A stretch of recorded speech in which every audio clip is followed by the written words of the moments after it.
El día de hoy estaremos conversando sobre la publicación de la Encuesta Nacional de Condiciones de Vida de la Población Venezolana en COVID del año 2017, un estudio en conjunto de la Universidad Central de Venezuela, la Universidad Católica Andrés Bello y la Universidad Simón Bolívar. Para esto tenemos ya en línea al profesor Marino González, quien es médico y profesor de Políticas Públicas de la Universidad Simón Bolívar. También es miembro correspondiente de la Academia Nacional de Medicina. Aquí en este aula abierta, profesor, tenemos una serie de preguntas que nos interesan, que usted nos pueda responder, porque este estudio ha causado revuelo en Venezuela. Los indicadores que ustedes han publicado son reveladores de la condición de vida actual de cada uno de nosotros los venezolanos. Así que tenemos una serie de preguntas, profesor, y esperamos que nos las pueda responder. Con mucho gusto, Héctor. Un saludo para ti y toda tu audiencia y con mucho gusto para contestar la pregunta. Bueno, encantado de tenerla acá, profesor Marino. Sí, nos gustaría saber de la encuesta nacional sobre condiciones de vida de la población venezolana, ¿de qué trata? ¿Cómo surge este proyecto? Bueno, ese proyecto surge en el año 2014.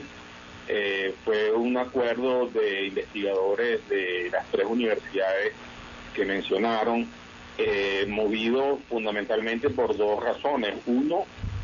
Una razón era analizar qué estaba pasando con las condiciones de vida de los venezolanos en diferentes áreas. El país había tenido este tipo de encuestas a finales de los años 90, en el siglo pasado. Y habíamos tenido ya casi 16 años que no se hacían ese tipo de estudios y nos parecía que era muy importante que se hiciera de manera regular. Y dado que ese era un estudio que se hacía con responsabilidad de la Oficina Central de Estadística e Informática, como se llamaba antes, bueno, en este momento pensamos que las universidades podían entonces coordinar ese proyecto.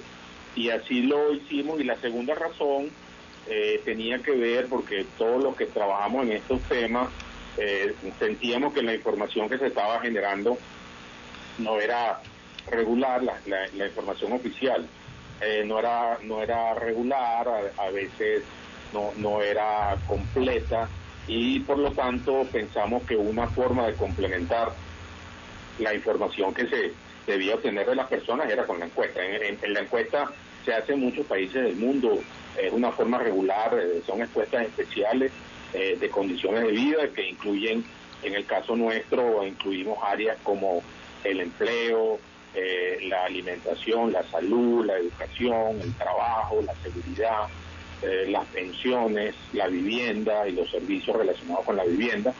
Y bueno, desde el año 2014 cuando hicimos el primer estudio, que fue a finales del año 14, y presentamos los resultados en el 2015, nos llamó la atención porque no pensábamos que le íbamos a hacer todos los años, sino que era una primera encuesta, y a partir de los resultados, fundamentalmente, que eran muy preocupantes, porque en ese momento un cuarto, 25% de los hogares ya no tenían para comprar la comida del día, ¿no? Entonces, y la pobreza total, eso se llama pobreza extrema, y la pobreza total ya estaba cerca del 50%.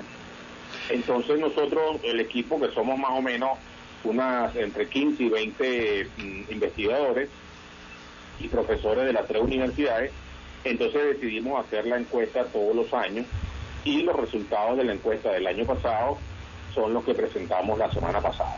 Profesor, ¿y cuáles son estos resultados de la encuesta? ¿Cuáles son los resultados más reveladores que tiene la encuesta realizada este año pasado? Bueno, esta es una encuesta que incluye información de 6.000 hogares, un poco más, 6.100 hogares de todo el país. Tenemos información de aproximadamente 24.000 personas, que son las personas que están viviendo en esos hogares.